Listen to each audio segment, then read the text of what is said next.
श्रीमद् रामायणम्।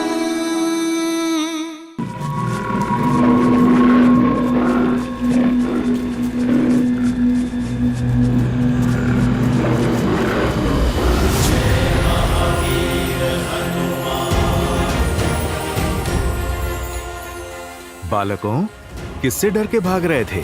अच्छा हुआ हनुमान काका आप आ गए, हम तो बहुत डर गए थे। जब तक भय से भागोगे, भय तुम्हें भगाता रहेगा।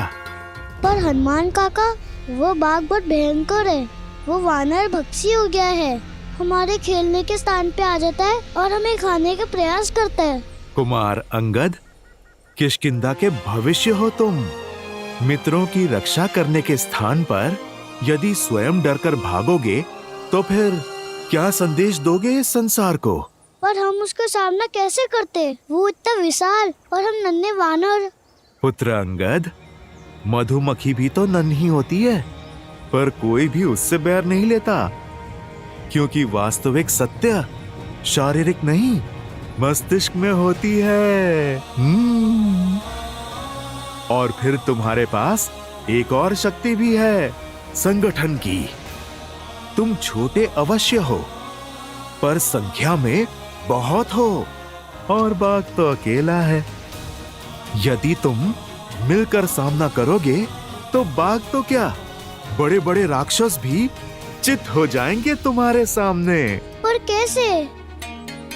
जब बल कम हो तो बुद्धि और एकता काम आती है।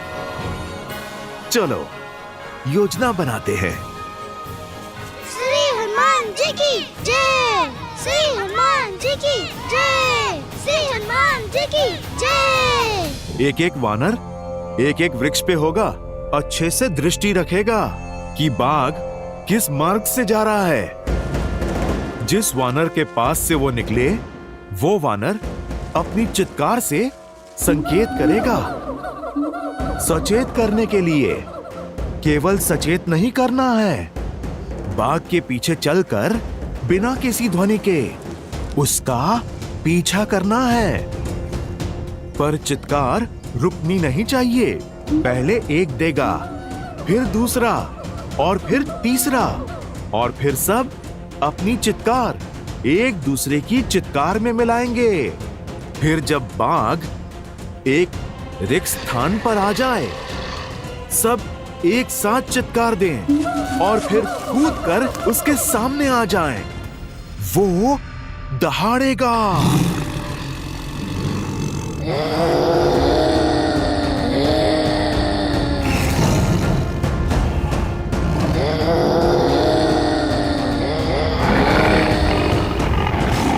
पर पुत्रों ध्यान रहे, बाघ डरा नहीं है, वो आक्रमण करने की तैयारी कर रहा है। यदि उसने आक्रमण किया तो?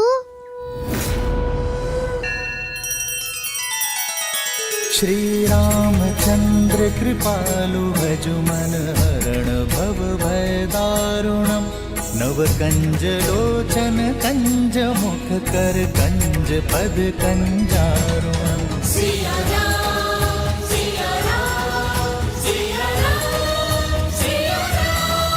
आदर्श और मर्यादा की है ये कथा महापावनम। काट मद श्री से मिला दे श्रीमद् रामायणम। श्रीमद् रामायणम।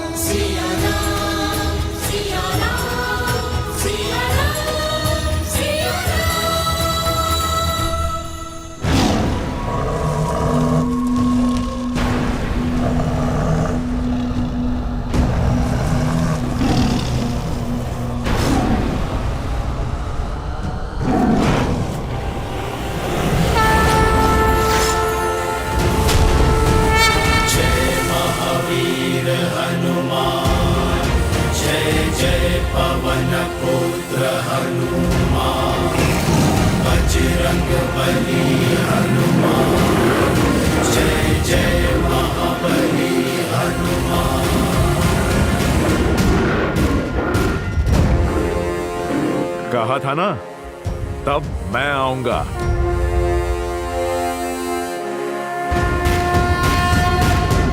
हनुमान ज्ञान गुण सागर जय कपीस तिहु लोक उजागर रामदूत अतुलित बल धामा अंजनी पुत्र पवन सुत नामा राम दुआरे तुम रखवारे होत न आज्ञा बिनु पैसारे आपन तेज समारो आपे तीनों लोक हाथ करे कापे।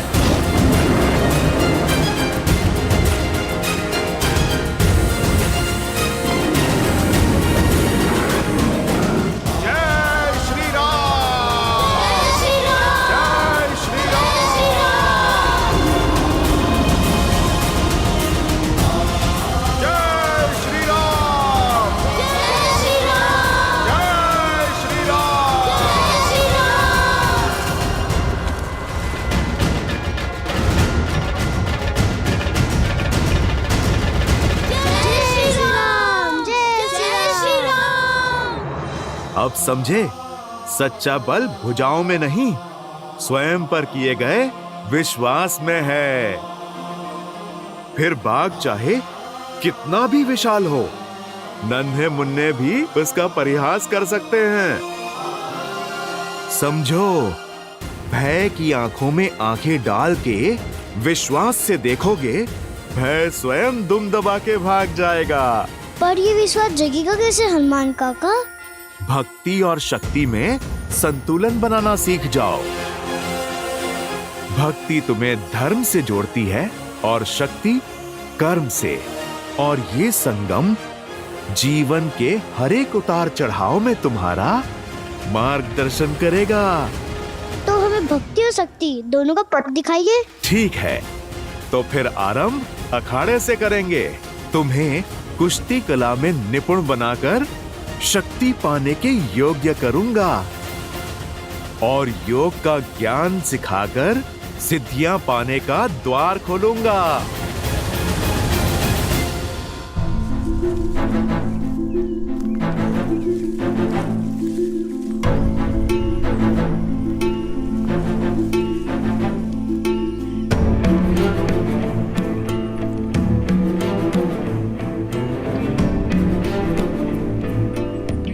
मानचित्र के अनुसार मार्ग तो यही है, परंतु यहाँ तो नदी है।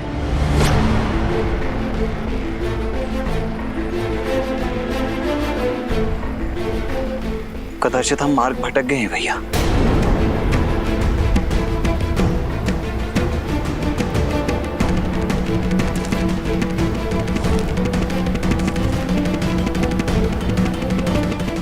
नहीं लक्ष्मण, अब तक का मार्ग ऋषि भारद्वाज द्वारा दिए गए मानचित्र के अनुसार ही चुना है, अर्थात दंडकारण्य का मार्ग सामने ही होना चाहिए। परंतु यहाँ तो नदी है ना भैया, फिर कदाचित ऋषि भारद्वाज से मानचित्र बनाने में कोई त्रुटि हुई हो। नहीं लक्ष्मण, ऋषि भारद्वाज बहुत ज्ञानी और अनुभवी है। वर्षों बिताए हैं उन्होंने यहाँ। उनके ज्ञान पर संदेह करना उचित नहीं है। मार्ग हमारे सामने ही है लक्ष्मण, कदाचित हम उसे देख नहीं पा रहे हैं।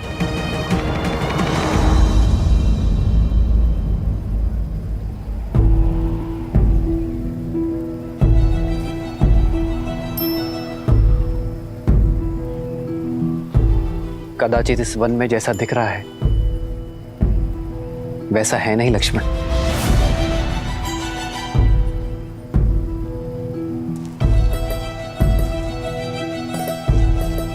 संभलकर भैया, नदी गहरी प्रतीत हो रही है।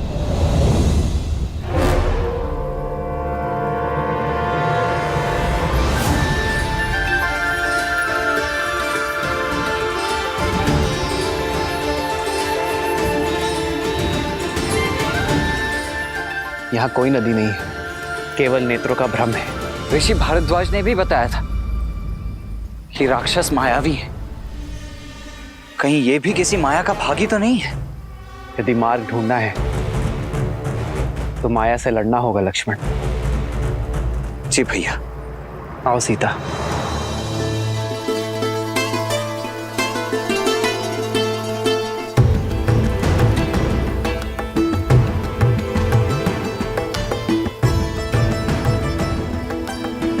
आओ लक्ष्मण।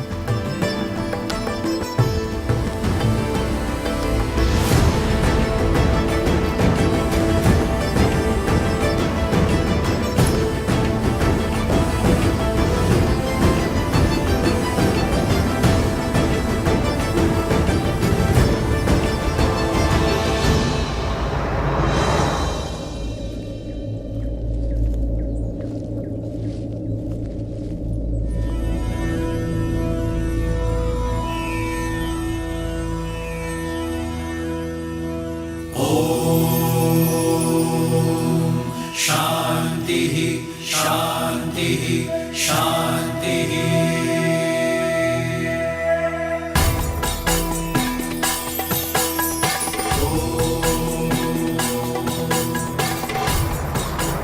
राम, तुम आ गए?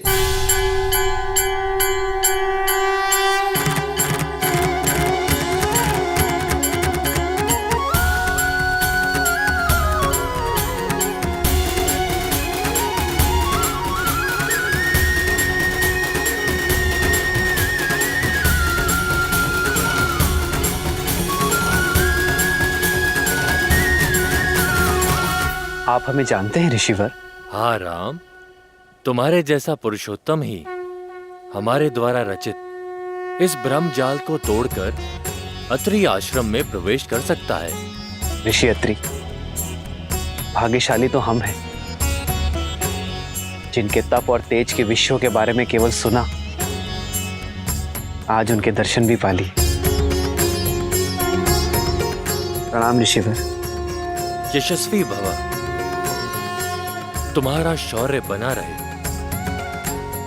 सौभाग्यशाली भव। ऋषिवर, यदि हमारे आगमन से आपका तप भंग हुआ है तो हमें क्षमा कर दीजिए। नहीं राम, तुम्हारे आने की प्रतीक्षा के लिए तो ये तप था, और तुम आ गए, अब ये संपूर्ण हो गया। हमारे आने की? हाँ, उन राक्षसों के अंत के लिए जिनका प्रवेश रोकने के लिए मैंने अपने आश्रम के चारों तरफ दृष्टि भ्रम उत्पन्न किया हुआ था। अब तुम आ गए, इसकी कोई आवश्यकता नहीं। बचपन से आपके तेज और माता अनुसुईया के तप की कथाएं सुनी है, आज दर्शन हुए। माता अनुसुईया के दर्शन की भी इच्छा थी मेरी। कहाँ है वो?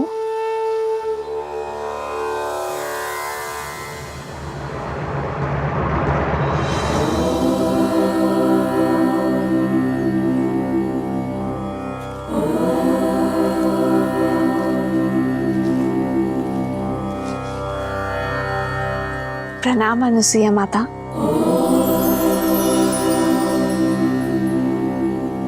राम और लक्ष्मण का भी प्रणाम स्वीकार करें माता। आशीर्वाद मांगने के पूर्व मेरे एक प्रश्न का उत्तर दो राम। ये दंडक वन है, यहाँ पग पग पर उदंडी असुरों का वास है। ये एक सज्जन शीलवान स्त्री के लिए कोई स्थान नहीं, और यहाँ तुम अपनी कोमल पत्नी को लेकर आने की भूल कैसे कर सकते हो? ये सुरक्षित नहीं है राम। क्षमा करें माँ, पर मैं असुरक्षित नहीं। जैसे आपके पास आपकी सुरक्षा के लिए आपके तप का ताप है, उसी प्रकार मेरे पास मेरे पति, मेरे श्री राम का कवच है, भैया लक्ष्मण की सुरक्षा है। जिस प्रकार आप इसी वन में अपने पतिव्रता के बल से अपने पति की संगिनी बनकर रह रही हैं, उसी से प्रेरणा लेकर ये सीता भी आपकी ही भांति अपने पति की यात्रा में उनका साथ देगी। ऋषि भारद्वाज के आदेश से पीड़ित ऋषियों के तारण के लिए हम दंडक वन की ओर बढ़ रहे हैं। कदाचित यही हमारे वनवास के लिए नियति का उद्देश्य है ऋषिवर। ऐसे में आपसे भेंट हमारे लिए आशीर्वाद है। हम आशा करते हैं कि आगे की परिस्थितियों, समस्याओं और उनके निवारण के लिए आप हमारे मार्गदर्शक बनेंगे। दंडकारण्य? क्या हुआ ऋषिवर? आप इतने चिंतित क्यों हो गए? दंडकारण्य कोई सामान्य वन नहीं है, सहस्त्र मायावी राक्षसों का गढ़ है राम।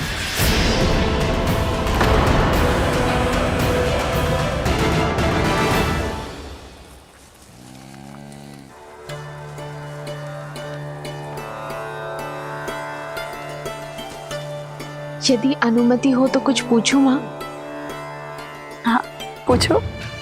आपके तपोबल के विषय में बहुत सुना है माता गार्गी से। क्या सुना है? यही कि कैसे त्रिदेव ऋषियों का भेष धरकर आपके पतिव्रत की परीक्षा लेने आए थे और कैसे आपने एक असंभव चयन किया।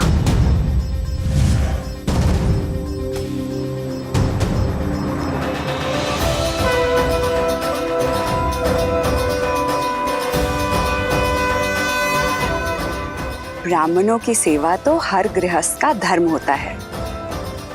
मैंने प्रयास किया है कि आपका हर संभव स्वागत कर सकूं।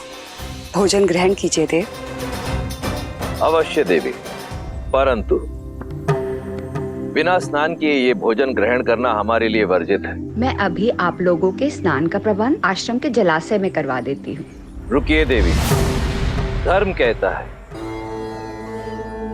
कि अतिथि की इच्छा को उसके अनुसार ही पूर्ण करना चाहिए।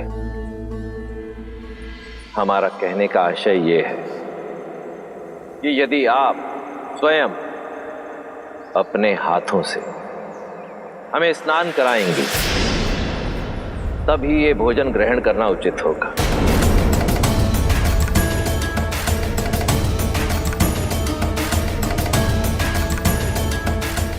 किस सोच में पड़ गई देवी? चयन आपका है। यदि आज हम ब्राह्मण ये भोजन ग्रहण करके इस आसन से उठेंगे तो ऋषि अत्रि का यश सर्वदा बना रहेगा, परंतु यदि हम भोजन ग्रहण किए बिना ही आसन से उठ गए तो अब तुम ही बताओ सीता, ये चयन उचित था या नहीं? चयन कठिन अवश्य था। जिस संसार में एक स्त्री की पहचान उसका रूप और यौवन होता है, आपने अपनी बुद्धिमता और चतुराई से स्त्री की नई परिभाषा लिख दी है। एक ओर पतिव्रता धर्म था और दूसरी ओर अतिथि धर्म। एक को बचाती तो दूसरा टूट जाता। ऐसे धर्म संकट में आपने अपने तप के बल से जो किया उससे न केवल दोनों धर्म का पालन हुआ बल्कि एक स्त्री की महानता और एक नारी के बल को नया आयाम मिला।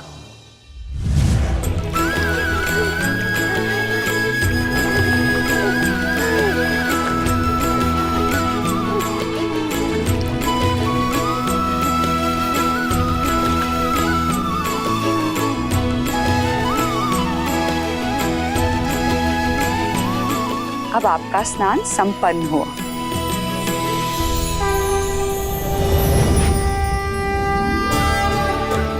प्रणाम देवी। त्रिदेवियां एक सन्यासिन के घर, मैं धन्य हुई। कैसे करूं आपका स्वागत?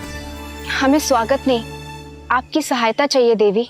हमारे पति त्रिदेव आपकी परीक्षा लेने गए थे पर अब तक अपने लोक नहीं लौटे। अच्छा, तो अतिथि के रूप में त्रिदेव आए थे।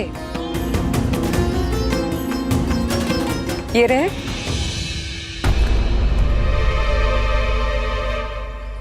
अपना अपना चुन लो।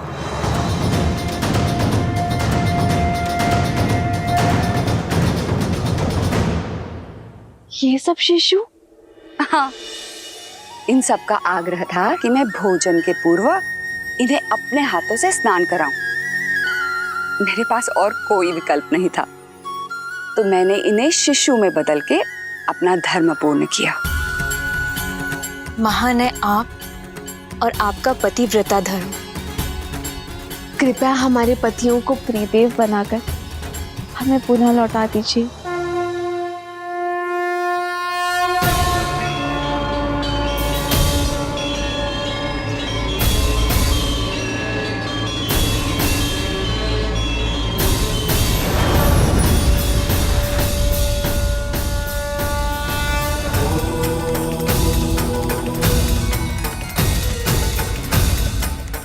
देवी अनुसुईया, संसार में जब जब पतिव्रता धर्म की बात होगी तब तब आपका उल्लेख अवश्य होगा। धन्य है आपका तप, आपका बल और आपका धर्म। और धन्य है हम माता कि हम जो जन्मे नहीं, उन्हें आपके रूप में माता का प्रेम और स्नेह मिला। कथा सुनना महत्वपूर्ण नहीं है, महत्व तो सीख का है जिसे ग्रहण करना आवश्यक है। बताओ तुमने क्या सीखा सीता? जो सीखा उसी का बल लेकर तो इस मायावी वन में आ सकी हूं मैं माता। मैंने सीखा यदि आपके हृदय में आपके जीवन साथी के लिए अटल प्रेम और अटल समर्पण हो, जब अपने प्रेम और समर्पण पर पूर्ण विश्वास हो, तो कोई माया ही क्या, संसार रचने वाले, चलाने वाले और नष्ट करने वाले त्रिदेव भी उस विश्वास को खंडित नहीं कर सकते माता। सारे संसार को उसके सामने नतमस्तक होना ही पड़ता है। तुम अद्भुत हो सीता, तुम्हारे आचरण और तुम्हारे विचारों ने मुझे जीत लिया है। तुमने अपने लिए मेरे मन में एक विशेष स्थान बनाया है सीता। मैं तुम्हें कुछ देना चाहूंगी। दंडकारण्य रण क्षेत्र होगा राम, जहां शत्रु सामने से नहीं दिखाई देगा और प्रहार किसी भी दिशा से हो सकता है। जहां रावण के सौतेले भाई खरदूषण के अतिरिक्त अकंपन, तृष्णा, विराद और कवंद जैसे मायावी राक्षस होंगे। अब तुम ही बताओ, उस स्थान पर एक स्त्री का रहना उचित है?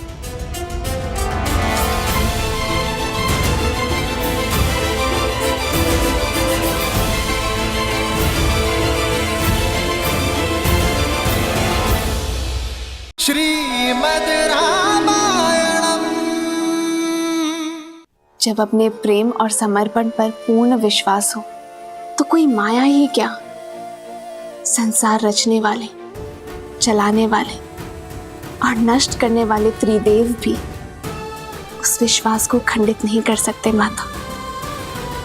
सारे संसार को उसके सामने नतमस्तक होना ही पड़ता है।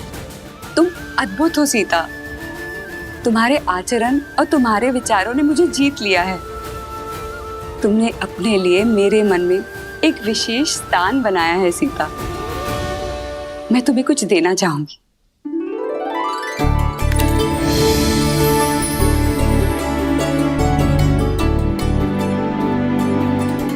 ये दिव्य आभूषण लो सीता, ये मैंने स्वयं देवताओं से प्राप्त किए हैं। नहीं माता, मैं कैसे? माता बोलकर माँ की दी हुई भेंट अस्वीकार कैसे कर सकती हो? माता पिता के दिए हुए आभूषण भविष्य में संकट आने पर पुत्री का सहारा बन सकते हैं। ये भविष्य में आने वाले संकट में तुम्हारी सहायता करेंगे सीता।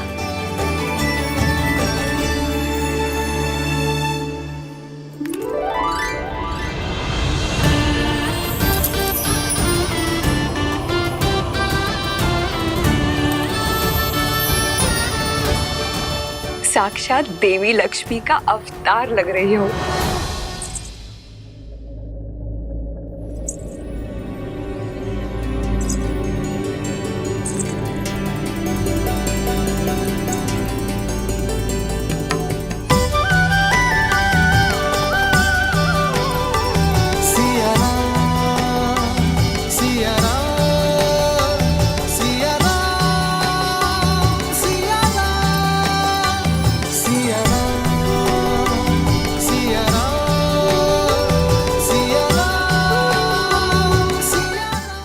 का आग्रह था तो? आग्रह नहीं, प्रेम। माता के घर से कहीं कोई पुत्री खाली हाथ जा सकती है? राम, पुत्री ने माता की आग्रह मानी राम, अब तुम मेरी आग्रह मानो। सीता को दंडकारण्य जैसे भयावह स्थान पर मत ले जाओ, ये उनके लिए सुरक्षित नहीं है। आर्य, मेरी दृष्टि में आपका भय अनुचित है। मैंने स्वयं सीता का तेज और संकल्प देखा है।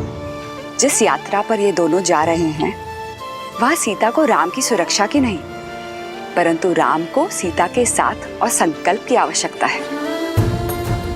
राम के शौर्य और सीता के पतिव्रता धर्म के साथ ये कोई भी संकट पार कर सकते हैं। ऋषिवर, आपके प्रेम और आतिथ्य का मैं बहुत आभारी हूं, किंतु कर्तव्य की पुकार है, जाना ही होगा। दंडकारण्य के कुछ ऋषियों को मैंने सहायता का वचन दिया था। आस बांधकर उन्हें तोड़ने का महापाप मैं नहीं कर सकता ऋषिवर। विदा दीजिए ऋषिवर, और आशीर्वाद भी। संध्या होने को है। इस बार में दंडकारण्य जाना उचित नहीं है। आज तुम सब यहीं रुक जाओ।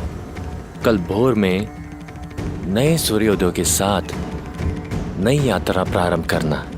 जैसे आपकी आज्ञा ऋषिवर। श्री रामचंद्र कृपालु भजु मन हरण भव भय दारुणम।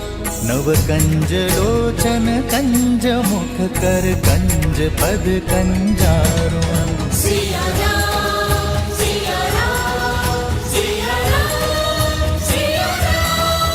आदर्श और मर्यादा की है ये कथा महापावनम। काट मद श्री से मिला दे श्रीमद रामायणम। श्रीमद रामायणम।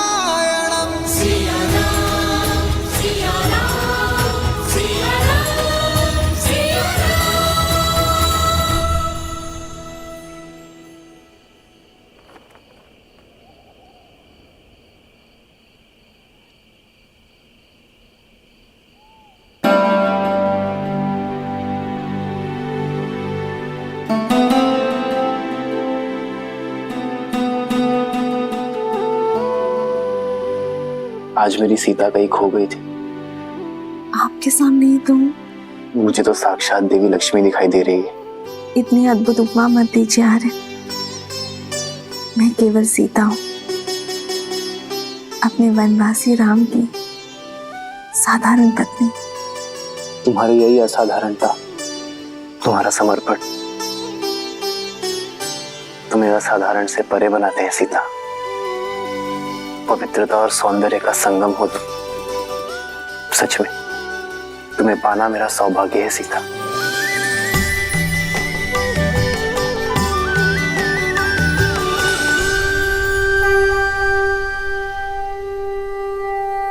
विजयी भव। आयुष्मान भव। राम, एक माता की ये सीख स्मरण रखना, लक्ष्य जितना बड़ा हो मार्ग उतना ही कठिन होता है। अपरिचित संकटों से घिरा है वो स्थान। तुम तीनों की सतर्कता और साथ यही कवच है। एक पल के लिए भी कोई असावधानी मत करना। अवश्य माता।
भैया, ये कैसा मायावी बवंडर है?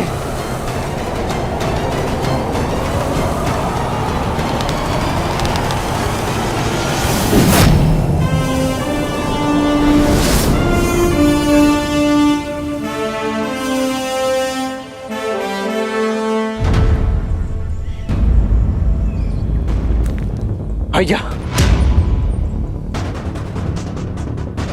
वो देखिए,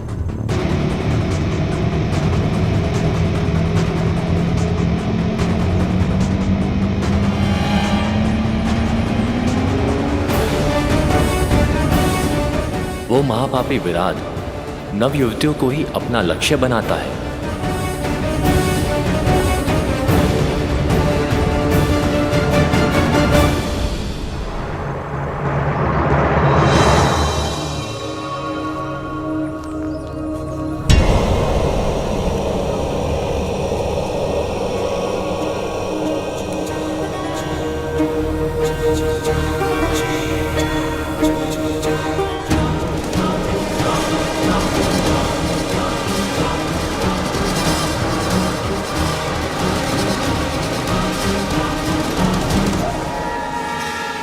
घर की सेना के अंग विराट के आतंक से संपूर्ण दंडकारण्य दूषित है।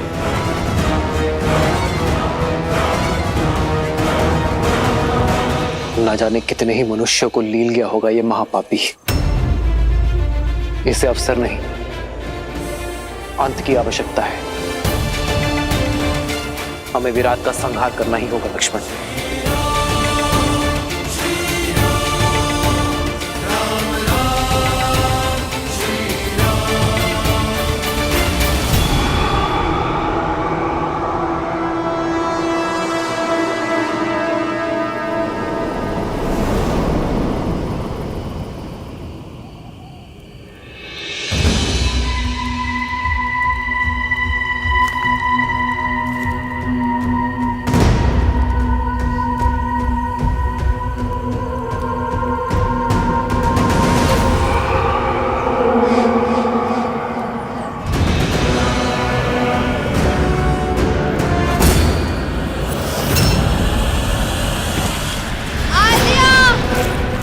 सीते!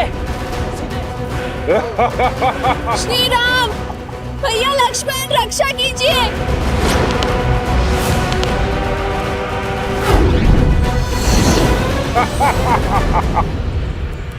भैया, ये विराट!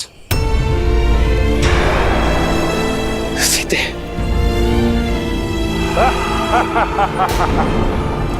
आद्या! भैया लक्ष्मण रक्षा कीजिए!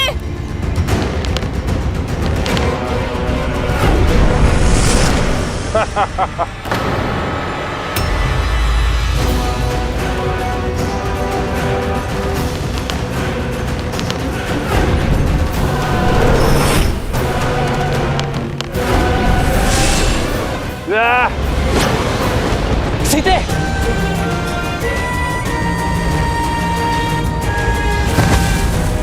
सीते! उठो सीते!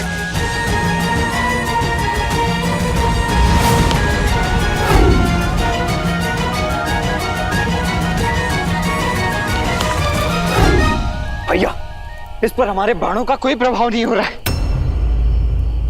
मेरे आहार के बीच बाधा बनने आए हो? पहले तुम्हारा अंत होगा।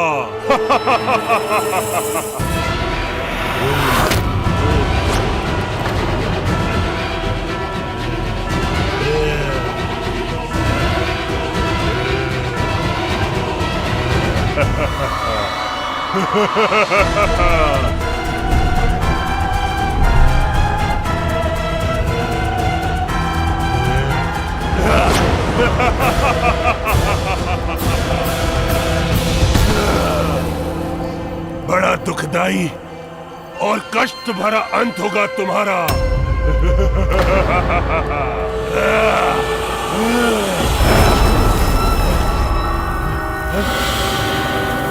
भैया, इस दुष्ट पर तो हमारे समस्त शस्त्र प्रभावहीन है। अब हम करें तो करें क्या? एक वीर का सबसे बड़ा शस्त्र स्वयं उसका बल होता है लक्ष्मण। लक्ष्मण, मल्ल युद्ध का प्रशिक्षण स्मरण है ना?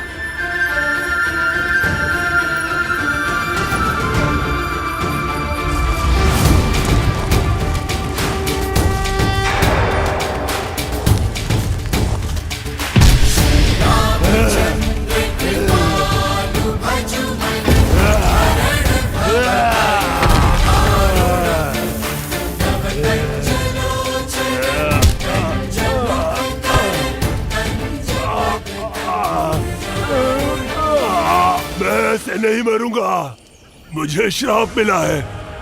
मेरा मोक्ष ऐसे नहीं होगा। कोई लाभ नहीं है ये सब करने से।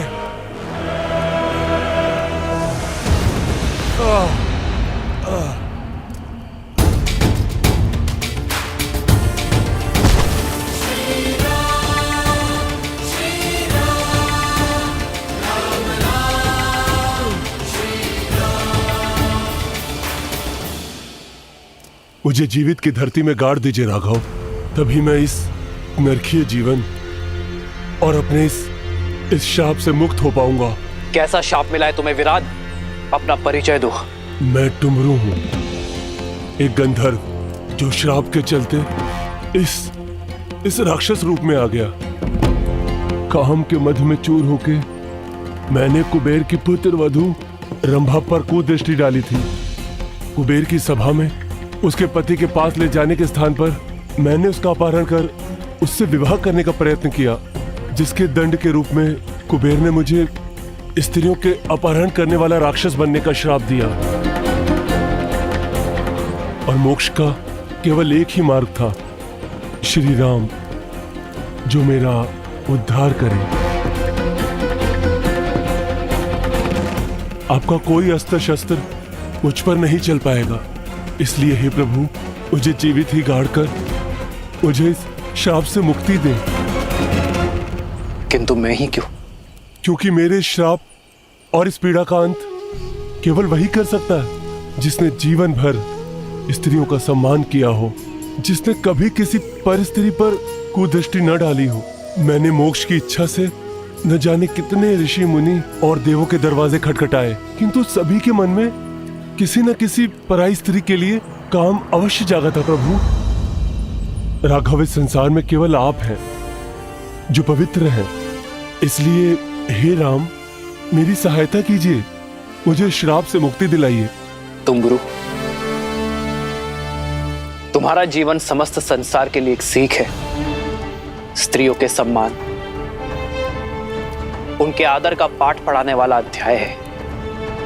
मुझे तुम पर दया आती है तुम गुरु, और मैं तुम्हारी पीड़ा को भी समझता हूं। इसलिए मैं तुम्हें तुम्हारी मुक्ति में सहायता अवश्य करूंगा।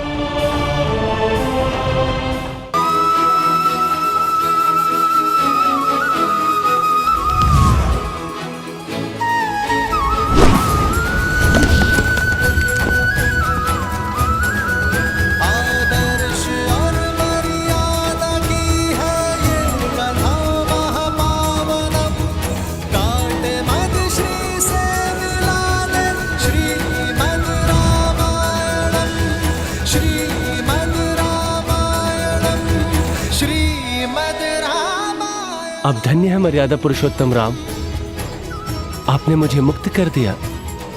मैं एक गंधर्व हूं, संगीत ही मेरा जीवन है और मेरा धर्म भी। अब मेरा संगीत सदा आपके ही गुणगान गाएगा। अब आप दक्षिण दिशा में पंचवटी की ओर प्रस्थान कीजिए, अगस्त ऋषि के आश्रम की ओर। दंडक में राक्षसों का आतंक है और राक्षसों का राजा है महाबली लंकेश रावण। रावण के अधर्म और उसके अत्याचारों की कोई सीमा नहीं है। इस दंडकारण्य में न जाने कितने मानव भक्षक छोड़ रखे हैं उसने। और इस राक्षसी सेना का प्रमुख है खर, जो रावण की छाया बनकर अपने भाई दूषण के साथ मिलकर अपने इस आतंक से धर्म और मर्यादा का गला घोट रहा है।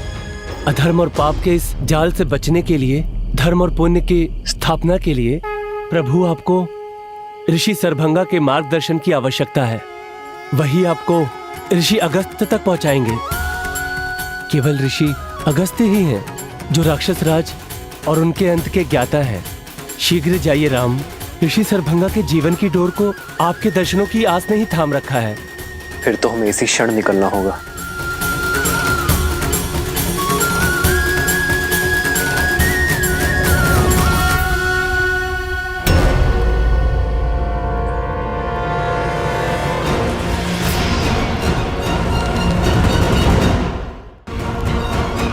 ठहरो लक्ष्मण।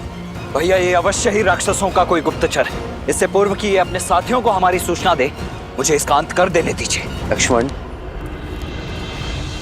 भागते हुए पर वार करना धर्म के विरुद्ध है लक्ष्मण।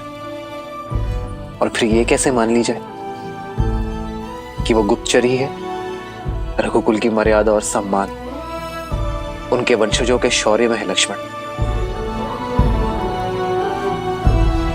कुटिलता में नहीं। फिर तो हमें इसका पीछा करना चाहिए भैया। अब यही हमें घर तक ले जा सकता है। लक्ष्मण, हमारा उद्देश्य केवल खर का अंत नहीं, संपूर्ण राक्षस राज का अंत है। हमें ऋषि शरभंग के पास जाना चाहिए। उनका मार्गदर्शन हमारी प्रतीक्षा कर रहा है लक्ष्मण। जी भैया। स्वामी, श्री राम की कथा सुनने में बड़ा आनंद आता है, किंतु वनवास के कुछ ऐसे क्षण हैं जो मुझे आहत कर देते हैं।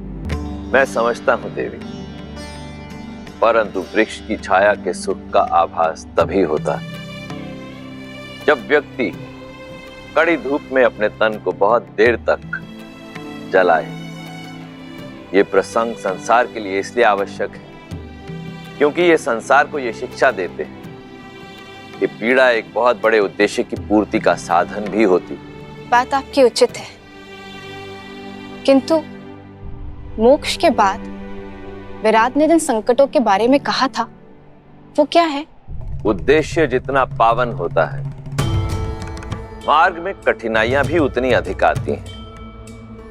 और श्री राम का तो उद्देश्य ही संसार से बुराई का अंत करके भलाई का परचम लहराना, अधर्म का नाश कर धर्म की स्थापना करना।